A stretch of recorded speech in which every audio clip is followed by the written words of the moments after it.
Hi, I'm Elizabeth, and I'm here with Bob Craig to talk about the pond. Do you have any memories of the pond? Yeah, quite a few. In fact, Fairfield Avenue, which comes down to the end of Water Lane, is where I lived. So we moved in, let's see, June 17th, 1939, and so I learned to swim at the pond. In fact, one of the things at the pond to become, quote, one of the guys, from the neighborhood was to swim across. So I swam across the pond, and then to be a real hero, you did it to the point, which is farther over. And I ran home to my mother, and she almost killed me. She said, "You're going to drown, don't do that." But anyway, every summer be packed. And I think that's what I really see the kids missing. Of course, the ice cream truck would come by and you get me a popsicle for a nickel. Them days are gone forever, But yeah, I remember the bridge. They used to have a bridge across to go into Nashawannuck Park, and that came down in about the mid-40s. It was a wood bridge. And they also had an ice house and a shack, and they used to cut ice and deliver it. That was Wagner, Richie Wagner's father had the ice house, they called it. And the name boathouse, I don't know if many people realize how it originated, but I've seen old pictures where there was literally a boathouse to launch boats. And they had two cabanas for changing clothes, men and women, one at each end. And they got the name boathouse from that. And of course that's all gone. Everything is gone. And then after 1955, after the dam broke downtown from the storm, that's goofed everything up. I mean, the pond drained and the whole routine. So I could go on forever, but I want to try another one. What did the pond mean to you? Well, I spent half my life in California. In fact, 30 years I was out there and I worked. That was my job, took me to Hughes Aircraft Company, and when I came back, I really missed it because during the summer you see hundreds of kids, from all over the neighborhood, and that's how we got to know each other, like that. And they came from New City, Montown, Cherry Street, all over the place. Skunk Hollow, these were all the nicknames we had in them days for places. And I'd like to see it like that, something like that, to be able to get on and swim. And in fact, my wife's aunt, Minnie Lake, was a lifeguard there. And when I got out of the Navy, I was a lifeguard when I went to college. And so I used to work down there. And Minnie Lake just passed away a few months ago. She was 80-something, 85, I think. She lived up the street from me. So my wife, I knew her since she was 4 years old. So she lived up the street. And they grew up. And Minnie said one time, which I probably shouldn't have tell us, but she said, I can never figure out. I used to throw Bobby out once a day. Throw me out of the pond, you couldn't come back for doing something like throwing rocks or whatever. And every time she'd go down to lifeguard, she'd pass by my house, and I'd be there with my bathing suit, and she'd say, "Come on." And she'd walk me down there, and by the end of the day, I was out of the pond or something, So Sue Novak was another lifeguard with her. And there was an Emerson and a Kitson who owned a barbershop downtown. This is going back to the 40s, about 45, 46, something like that. Because I think it was about 5 or 6 when I swam across the pond, I think. Because I'm 70 now, so it'll be about that. But I'd like to see it, I'm a nostalgic type. But you're never going to see that thing again. It's like the nickel popsicle. It's history. You can forget it, But things are the things that I remember. In the bathhouse, they built that later, up on the hill. They'd never taken that down. They put that in, and in some of the pictures, if you're looking from Nashawannuck Park across, you'll see a white house, the very first one in the picture, and that's where I lived. And 16 Fairfield Avenue was the house, and lived here almost all my life. What was the quality of the pond when you used to use it? As a kid, it didn't really matter. they had what they call dog days, that we weren't supposed to go swimming because the water would become stagnant and literally brown, and there'd be kind of, I don't know, it's not seaweed, but, stuff all over, like a moss. We'd still go swimming. And, I never had any problems or anything like that. It had a steady, if you went out in the middle of the pond and didn't deep enough, you'd hit a cold spring. And that was the Broad Brook feeding in from way up, towards the mountain. And the water quality, we had the best in the United States, I think, or at least in the top 4. We had our teaching wells, and they're all goofed up now.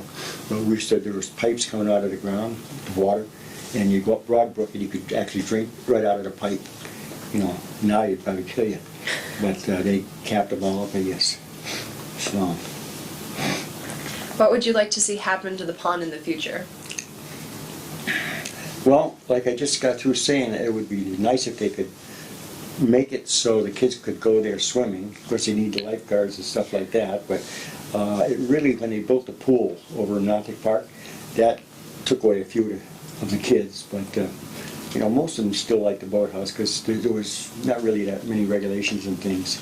You could just about not do anything you wanted to, but I mean, they had a raft in the middle out there. We put a raft out with oil cans and wood, and we used to swim out to that and lay around and goof off. And we fished there also. They had trout, sunfish, which are called, I think, pumpkin seed or something like that. And they had the bullhead, which is like a bottom fish type thing. There's some bass, small bass, and the trout were pretty good, but they were edible. The other stuff, and I wouldn't eat anything out of there today. I mean, with the way it was, but they just let it grow, and I don't know who was in charge or not. I mean, I don't know who let it get that far, but it after the flood, when the flood emptied it out, is when they should have dredged it, because it was empty, just like now. And down by the Cottage Street, that whole section was washed out into the factories, the mills, and one cottage. I think it was the Glendale, Glendale was in there, and Rubber Thread was up the street. But there was a lot of nice things. There was more homey, I think you'd say. At 5 o'clock, they'd blow the whistle at the fire station at 5 or 6, and everybody would eat supper at 5 o'clock. You'd go home, and you could see the guys from the mills, the workers. There'd be 400 or 500 guys walking up the street, stopping at Healy's newsroom to get the newspaper and go home and eat supper. And it was really something. And then when the mills moved, all those guys lost their jobs or had to move. So, it's, and I gotta be honest, I don't like Easthampton being a city. I always like the town. Yeah, I can't get used to the city. I still write my checks to Easthampton town. They take the money. They don't care what you write on it, for taxes or whatever. But I guess that's pretty much what I'd like to see. It's almost a restoration to what it was, but totally it's impossible because of the change in time, the different era we're in. How frequently did you go fishing? Well, probably during the season daily, and we go up Broad Brook, which feeds the pond, and all the way up to the pumping station. Yeah.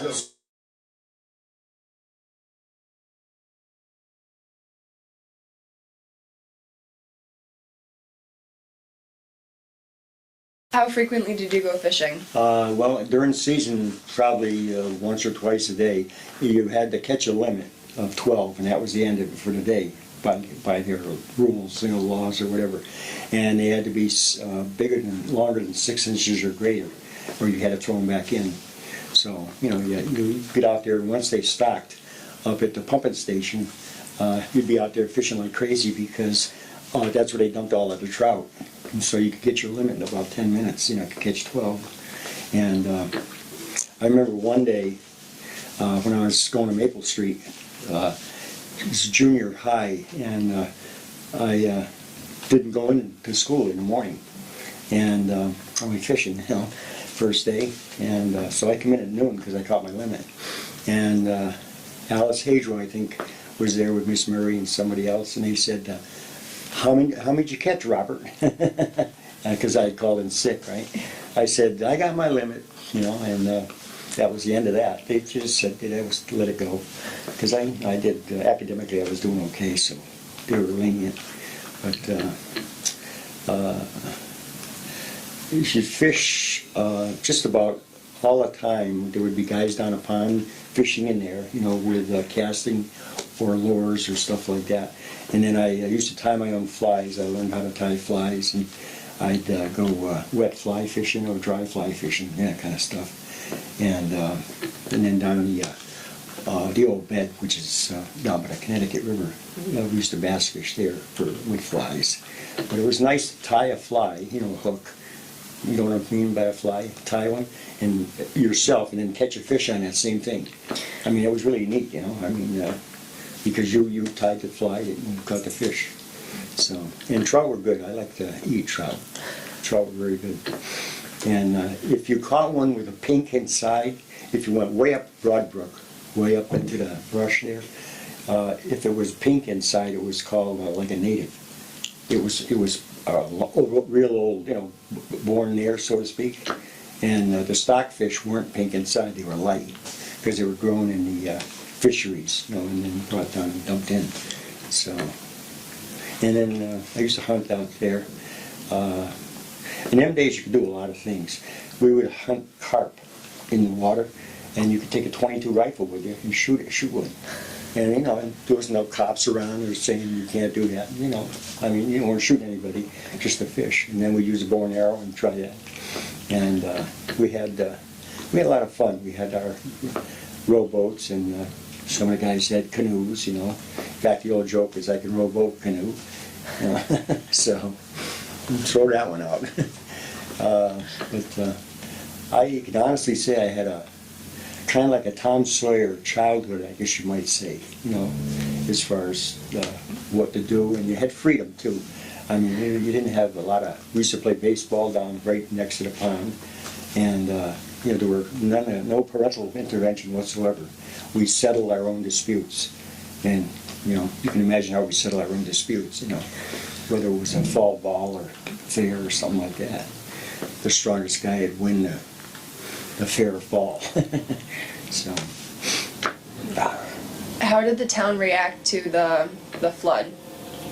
Well, that was that was 1955 because I was 16 years old. Sorry.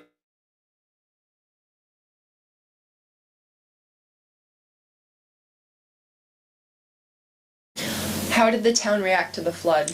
Well, that was 1955, and I was 16 years old because I worked for O'Connell Construction. That was my first physical labor job, and I was getting $3.15 an hour, which was like a millionaire in them days. I mean, minimum wage was 65 cents an hour, and but it was a labor job. I used to haul bricks to the masons to build in fact, the new side of the mill is part that I helped when they built that. And we were really isolated because the Connecticut River overflowed, and blocked off Montown, so you couldn't get to Hamp or Holyoke. And then with the mountain had a big slide about 75 feet wide, you could still kind of see where it was there. It just caved away, so you couldn't go over the mountain either. And then there was Glendale Street down by the Manhan that was destroyed, So people were really isolated. We had a milk business at the time, and we had to walk around through the dry spots to get milk to the people and things like that. So, but it was an experience. It created some hardships, but nobody got killed that I know of. Nobody got hurt. The water, boy, I remember when the dam broke where I lived. The water, we were afraid it was going to get up to there, and the dam couldn't take the pressure, so it just blew it away. And that's right at where Cottage, one cottage is, I forget what they call it now, but anyway, they have all the challenge kids and stuff. Well, that whole section there, if you look at it today, where the water goes over the dam, that was gone. That whole thing just went, and it tore through the mills. the rubber, not the rubber thread, but the eye house where the water still runs, and it just ripped through there like a locomotive. I mean, just blew everything out of the mill in there, and so I guess it was an inconvenience. So that's really great. And the bottom line to your question would be, I don't think the people enjoyed it. As a kid, you think it's a lot of fun. It's something different, but we were fairly isolated because we used to go up to we take the back road up the old mill on the mountain, which is now, I don't know, townhouse or restaurant on a mountain or something like that. I forget what they call it. But it was the old mill, and we used to go up there and play pinball machines all the time. And they were only a nickel in them days for 5 balls. Today it's, I don't know, $1 or something like that. So. What kind of mill was that? The old mill? On top of the mountain? The name of it, the guy that owned it, Fred, and his wife, we called her Diamond Lil, after the Gunsmoke, Diamond Lil. And because she would work it, and her and Fred would argue like crazy all the time. It was funny to be in there. And they served milkshakes, the hamburgers, and it was like a soda bar type thing. You get your milkshakes and hamburgers, and one day it was funny. She was really great. We took and we lifted the front of the pinball machine up and put books under, so the ball we could control it better. And she come by and went bananas. And she wasn't mad at that. She was mad because we used new magazines to study. She said, "Let me get you some old magazines and put under there." So she brought us some old ones. So she was pretty good. She was funny. But he dug wells for water. And that's where the old mill came from. In fact, I think they have a thing out in front there. Excuse me for a second, it's happening again. Do you know what caused it? It's back on. Oh, it's under us. Yeah, there's no one in the water. But it's short. Yeah. Short-lived. Was it a computer thing or? I don't know what. Heater. Let's pull the plug on it. Yeah. So we still rolling? Yes. Yep. Do you remember the windmill up there by the restaurant that you're talking about? Yeah. The aerator type. What was that used for water? That was more of an advertisement type thing for him. I don't think he originally dug a well there, but Fred, the guy, that was a job he did for people digging wells, and so they had the old mill and the well was there and that kind of stuff. And that was there for a long time, and then they sold out, and these other restaurants, came along and went in there, different ones like that. Harvest Valley, I think, might have been one and something. And, but it was, we used to go up there all the time, quite a bit. And we could take a back way up when the flood, ripped the roads out.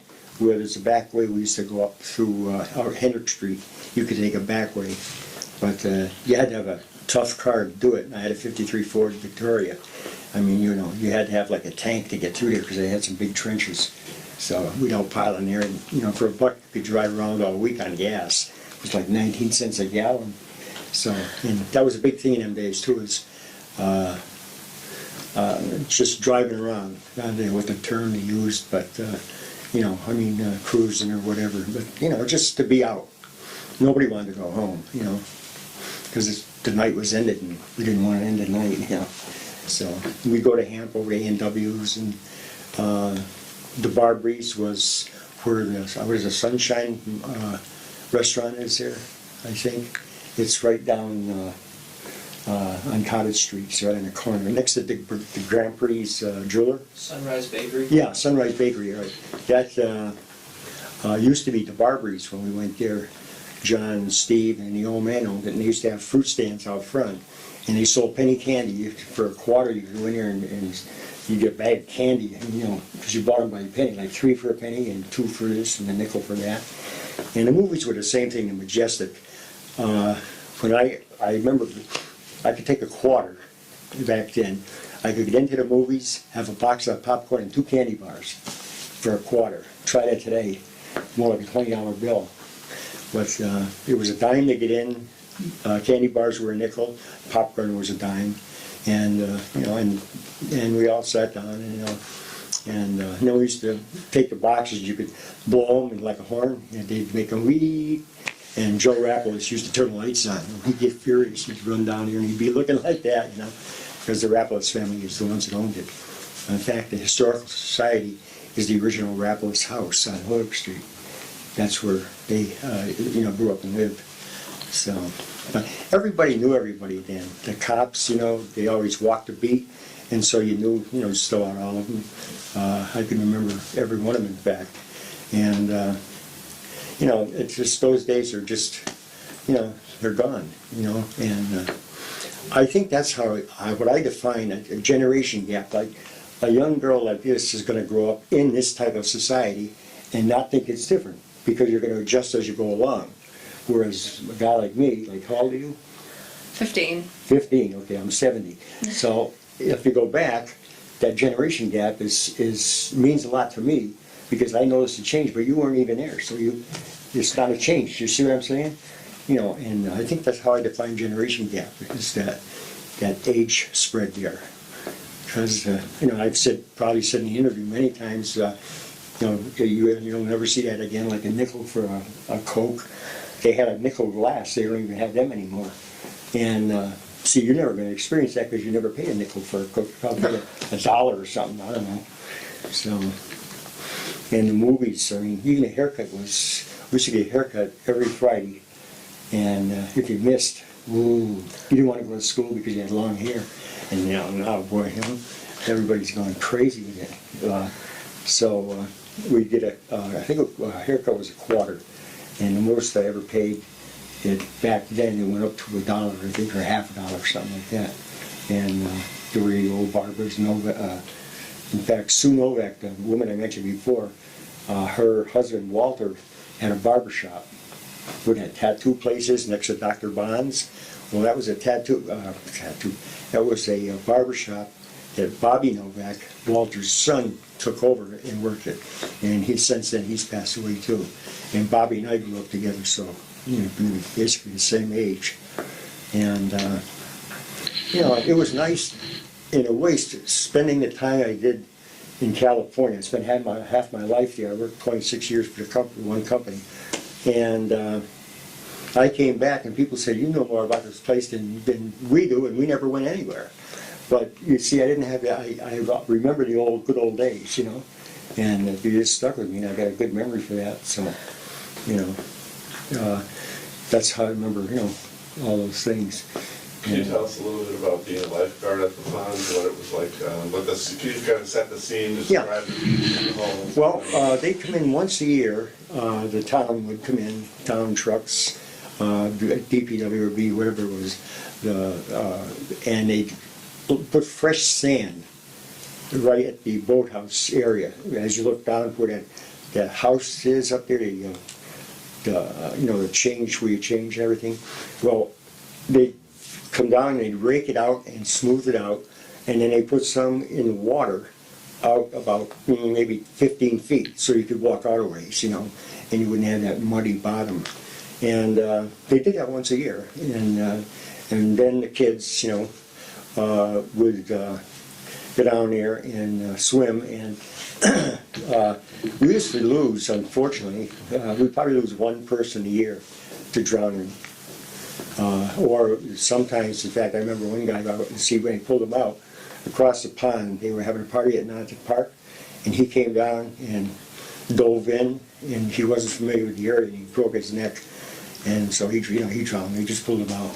And we lose a kid once in a while, and I saw one kid he saved. That was Sue Novak, did the artificial respiration, all that kind of stuff. And so, in fact, Bob Ulm was the fire chief then. The fire trucks come down, and I remember him congratulating her because she saved the kid's life, because he was under quite a while. And when I was a lifeguard, I pulled a few kids out. You couldn't goof off. You couldn't sleep or shoot the breeze with somebody. You had to pay attention because the kids are in the water. And it's amazing how fast you can react to that. To see a kid go under and know he's in trouble, and I just zip in and yank him out like that. So we were pretty lucky. And then on the right-hand side where the bridge was you couldn't swim there because it was deep. you walk in and get down, it was like a shelf. And a lot of people didn't realize that, But over on the other side of the bridge, it was all nice and sandy, and the water was, clear. Like I say, I think we had the best drinking water in the United States, at least in the top 4 or 5. And from the artesian wells is what we got the water from. And an interesting thing was, I can't remember who owned the mills. I think it was Pritchard.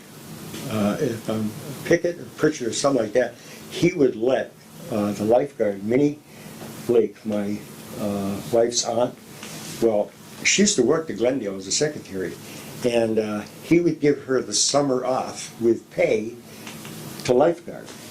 We couldn't get a deal like that today, And so she'd get out there and lifeguard each day, and she'd get paid like she was going to work as a secretary. And then when the swimming season ended, is when dog days start, what we call dog days started. She'd go back to work at Glendale. So, it was very family oriented, I think.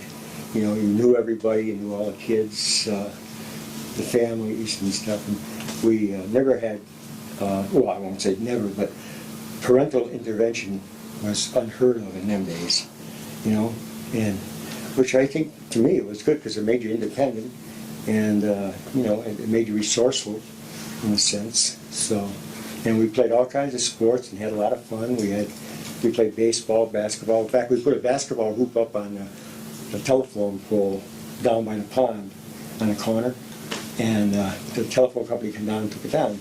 So we put it back up, and they took it down, we put it back up, so they said, the heck with it. We're going to leave it up there because these guys are going to keep doing it. And every time they take it down, we put the thing back up because we use it as a backboard. And we played basketball in that street there. And then and we had a couple of games we played at night. One called Ring Ling Levo, Everybody Levo. And what we did is we divided up groups, and you could hide at night, like hide and go seek. And you capture somebody and bring them back and put them in the circle, and you'd have a guard there. Well, if you got too many guys in there, somebody that wasn't captured would run into the middle and say, Ring Levo, Everybody Levo. That was it. And you'd get trampled to death if you were one of the guards. I mean, they just run right over you. You got 5 people running at you, kids. So we played that, and kicked the can once in a while. That wasn't the biggest thing.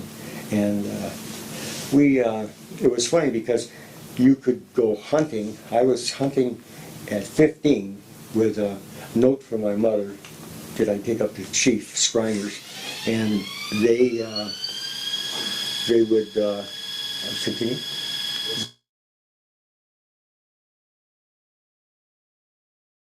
Okay.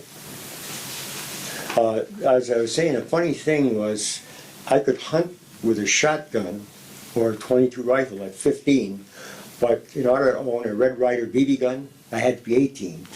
And I could never figure that out. I mean, you could take a shotgun out in the woods and blow things up, shoot birds or whatever you're hunting, but a BB gun, you had to be 18. And so I could never figure that one out, And we used to have BB gun fights, we'd group up and shoot at each other. Nobody ever got hurt. You get a hit in the leg, it'd sting, and we didn't aim for the face, that was part of the rules. But nobody ever got hurt, as far as I was concerned. And I get a kick out of the bikes today, the kids with bikes and helmets and elbow, knees, pads, you name it, they got it. We never had any of that stuff. And I took a couple of dumps, went home, put a Band-Aid on, and that was the end of it. But, today, I'm not saying there's anything wrong, it's a good caution, but we never had any of that stuff when I was a kid, If you fell down, you fell down. And in fact, I got bucked off a horse on Fairfield Avenue, right by the pond. Up the street, Abby Miller had 2 horses, Chubby and Bucky. And Bucky was a male, and Chubby was a female. So we took them, she says, you guys go out and take it for a ride. So my mother got Chubby, and my brother and I got Bucky. And we went down, and they had a routine. They get down, take a left by the pond, and then come back up Fairfield Avenue. Well, we had them, and what we did was we made them go straight by Wagner's, broke their routine. So when they came back to that point where they normally would turn, they took off like a bat. And my mother was lucky. Bucky bucked me off onto the road and bucked my brother off into the tree. And I'm not hiding to get killed. He hit his head right in the head. He was laying on the lawn there. And I think it was Emerson was the lifeguard that came up. And he used to wear a pith helmet, you know, that old type helmet, and shorts and that.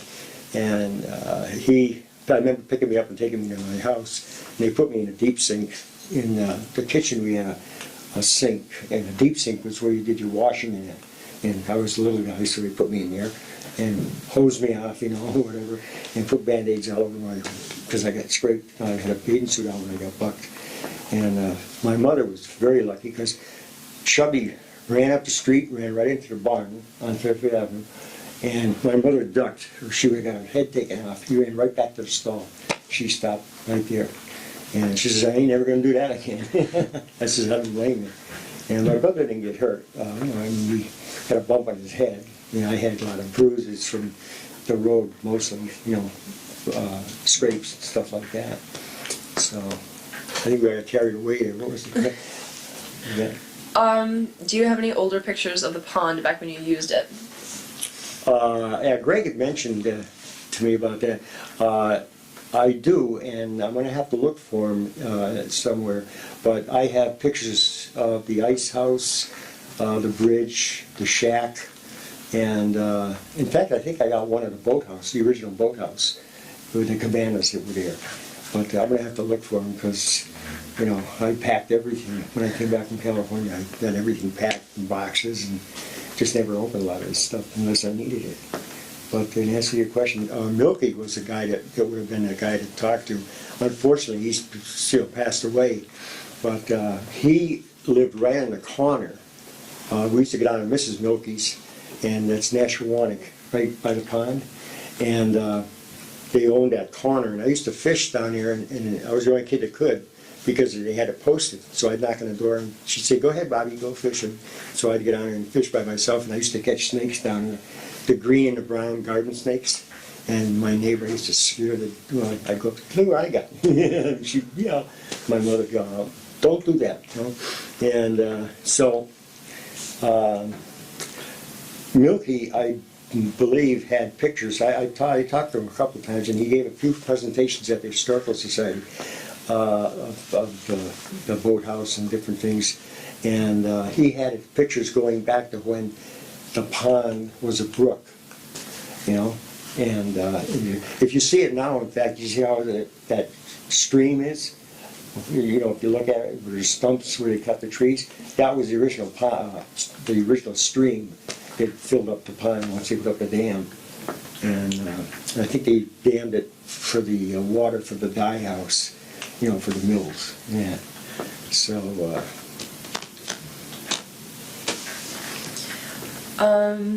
When did they shut the beach down? after the flood on 55, basically, I think it was shut down because there wasn't any water. And that's when it started to go over. And it's really unfortunate because everybody used to dump their trash here in them days, you know. I mean, they want to throw the refrigerator away. There actually was an ice box in them days. They just rolled down the hill into the water. And over by BAB, the beach, which goes up to White's Brook, there was a car underwater there, an old car that was there when the pond drained. But I think that just about killed it right there. When were you in California? When did you get back to Easthampton? I was in California. I went out in late 1968, and I came back here to live. My mom passed away, and I just talked to her on her birthday. She was 92. And my father called me and said, your mother passed away. So I came back to the funeral, and I said I was retired then, so about 94, 95, I think. And I went and told my father, I said, I'll come back and take care of you, Pete, you know. And he says, he passed away a month later on St. Valentine's Day, I think. And I didn't think he was going to last because they had been married so long and they missed each other. And his objective, you know, his goal, so to speak, was taking care of his wife, my mother, you know. And when she was gone, he had there was nothing left for him. So he was up Calvin Coolidge, got, I think it was called Medexin or something. But I went up here every day, visited with him and everything, but I knew that, I said, come home, and I said, well, I'll move back, because I had a house in Anaheim too. So, I had 2 houses now. And I kept that one there for a couple of years, but I couldn't take it anymore. I was flying back and forth. I put 50,000 miles a year flying. The attendants knew me by name, and I'd get on there and say, oh, hi, you again, huh? So, and then I came back here, and then when he passed away, my father, I had to take care of the property and stuff like that. I owned a house, 2 lots and everything like that. And so I had to make a decision on either staying here or going back to California. And I always consider this my home. I think most New Englanders do. People say, where are you from? When I was out there, I'd say Massachusetts. No, where do you live? I live in Anaheim, but I never considered it my home. And I lived in a house for 27 years or something like that, I think. But I'm probably just a nostalgic guy, romantic, so to speak, But, that's part of life. And it's, in fact, when I was subbing here, I started subbing before I worked at the library, and I got some of the old yearbooks out with me in it. 1954, our class was the class of 57, and I was showing the kids in the room. I says, I got the books from Flo in the office, in the safe, and they were unbelievable looking at it. Say, well, this was really a school then, because they had social groups and stuff like that, home economics, things, and the kids really enjoyed looking at the older pictures, and so that made me feel like it was a good time, growing up, so. Any other specific things or stories you want to tell us about the pond? That you remember about it? Well, there's one thing, I probably shouldn't tell this, but I'll tell it anyway. It's history, right? 7-year law or something like that. People would go what they call skinny dipping, and everybody knows what that is. They'd get down there and they'd swim with no clothes on, and they'd put their clothes on the beach. Well, we'd go down and take the clothes and hide them in the bushes.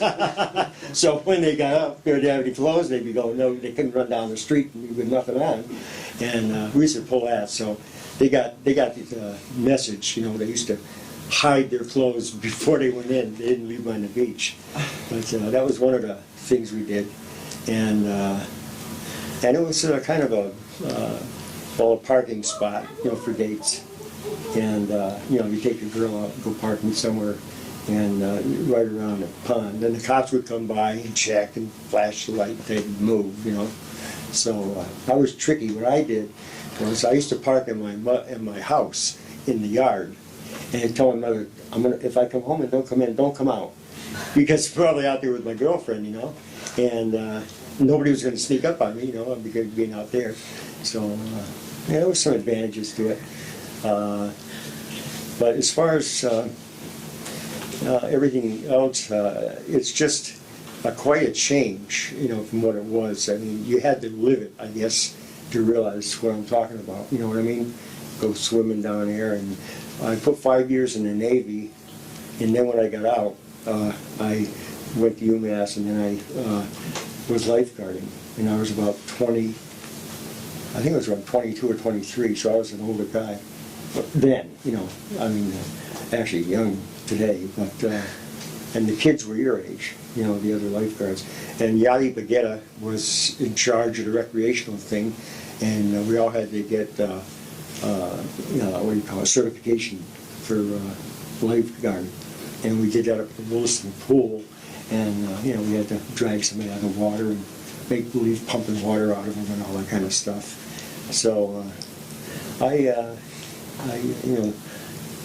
it's like I say, until 55, and that's where it all ended. There's another thing too that it really doesn't have anything to do with the pond thing, but my situation with my parents. My father, this is funny because my name's Craig, and my father, Ralph Craig, passed away in 1941. I was a year and a half old when he passed away.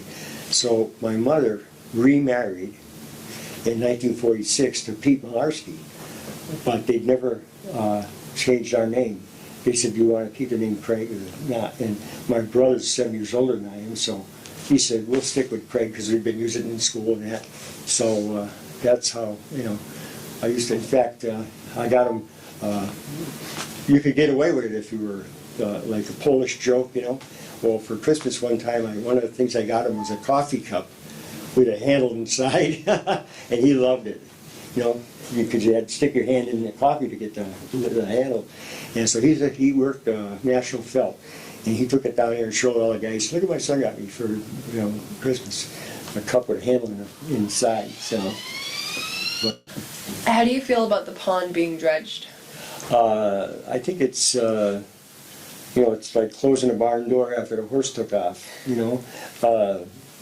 They should have done it years ago, but I'm glad that they are doing it, because ever since I got back here, I hear from people, the pond fund, F-U-N-D, and I'm saying, okay, what are they doing? They weren't doing anything, and they had to drain it and drudge it, So I think it's terrific if they can go anywhere near what they had before. It'd be beautiful, but they should have done it a long time ago, and why they didn't, I don't know, because that's when it was emptied, and that would have been the logical time, as far as I was concerned.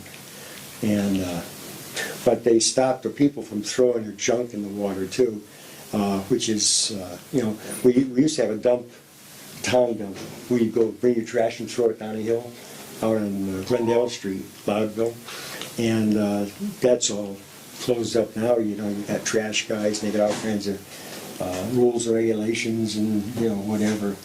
And which is good. I mean, you gotta do something with your trash. You can't hang around all the time.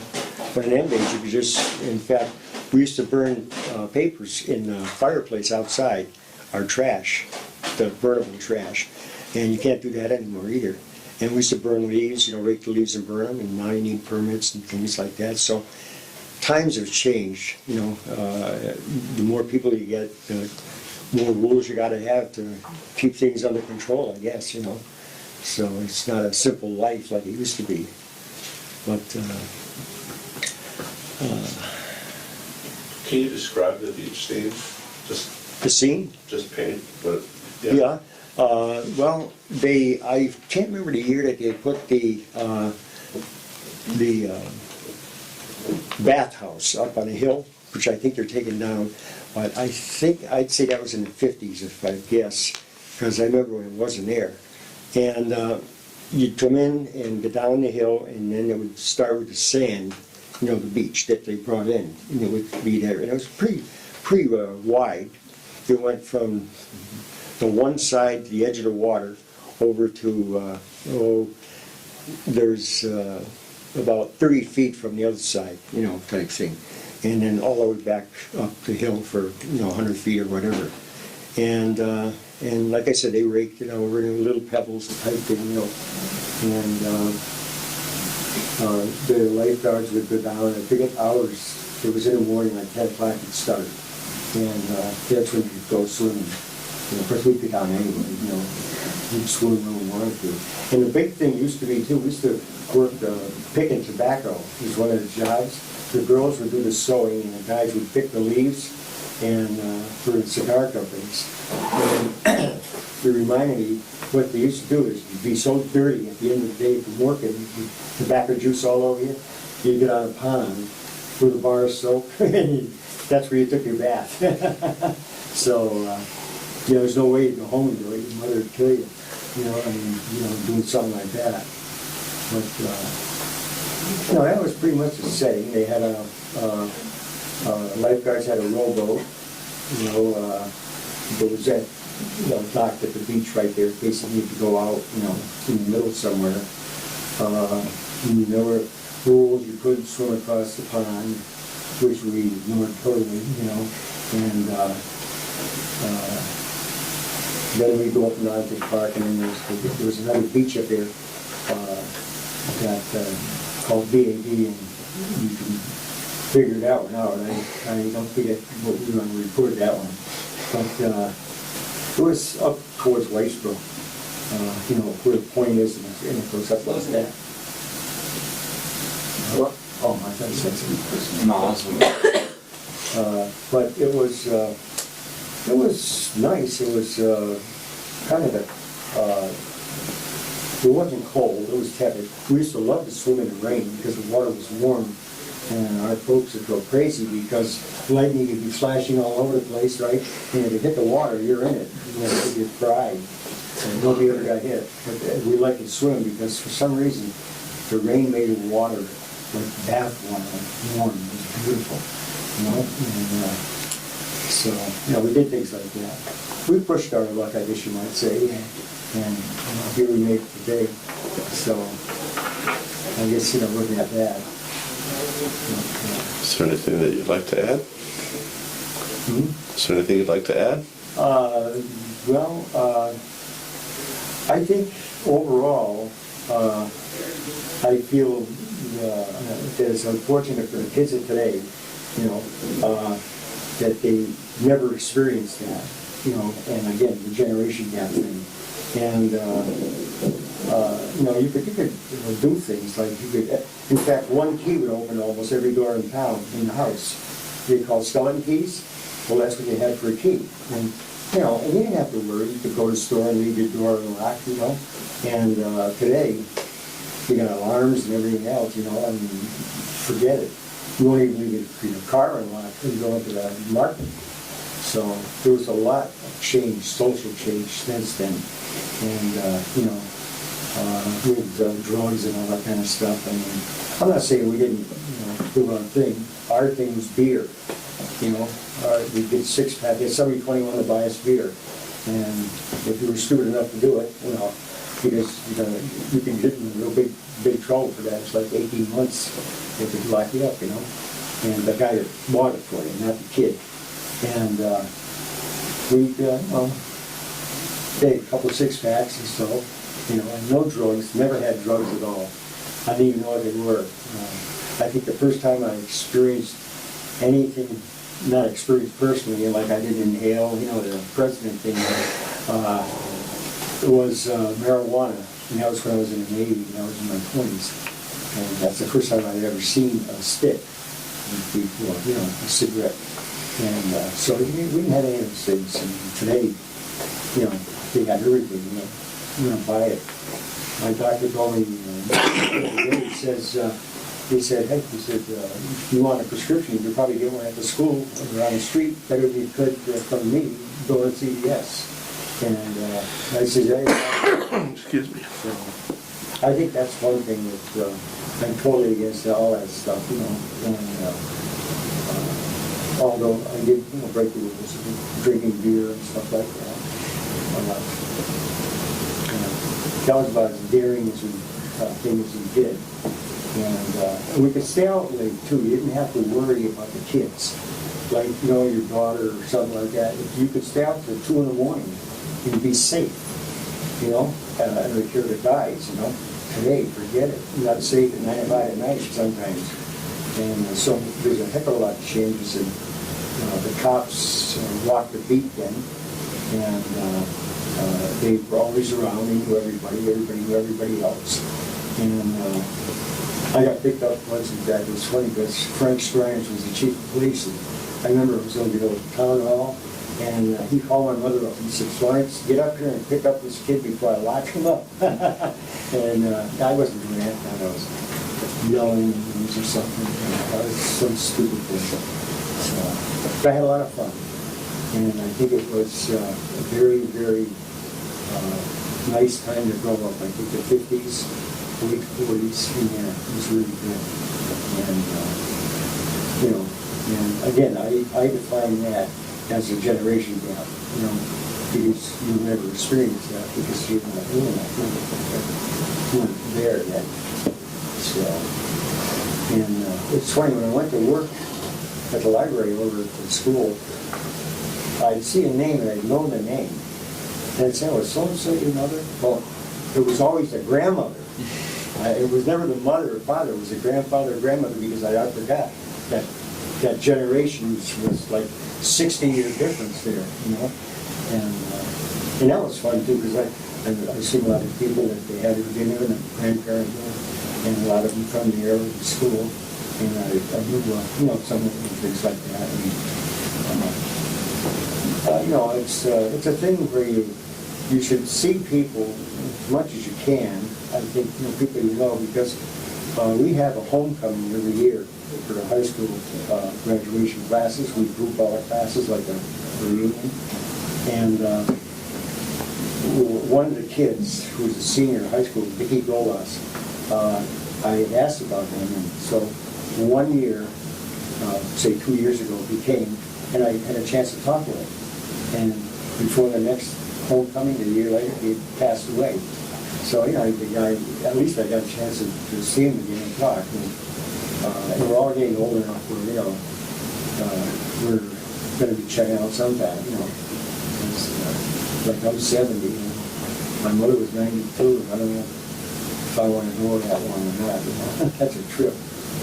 So, but we have good genetics on both sides. I've got an aunt and uncle 95, 96.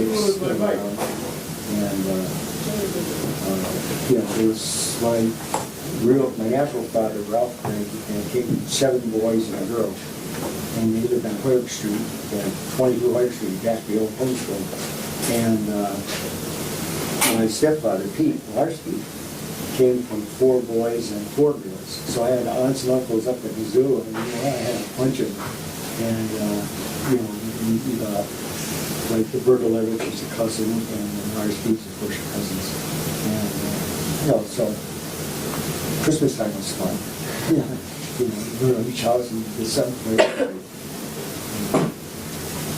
But I'm glad. I hope they do. You know, like with the pond, which is, you know, the topic of the conversation we should really be hitting on, I guess. If they could do something, I think they really ought to put a bridge across like they used to have. I mean, you know, that was neat. I mean, you could go over the Magic Park, you could just walk across the bridge there, and they never replaced that. And especially in the high school now, you know, it might be easier for kids, and instead of getting bused and, I don't know, walk. Because I had to walk. I didn't qualify whenever everything was here for the bus, so I had to walk from Fairfield Avenue, the boathouse, to the old high school, Pepin. That was Easthampton High School then. And I think that was until 1962 was the last graduating class from Pepin. When it was a high school, and we built this new one here. And because my wife was class of 62, so you're telling everything my age.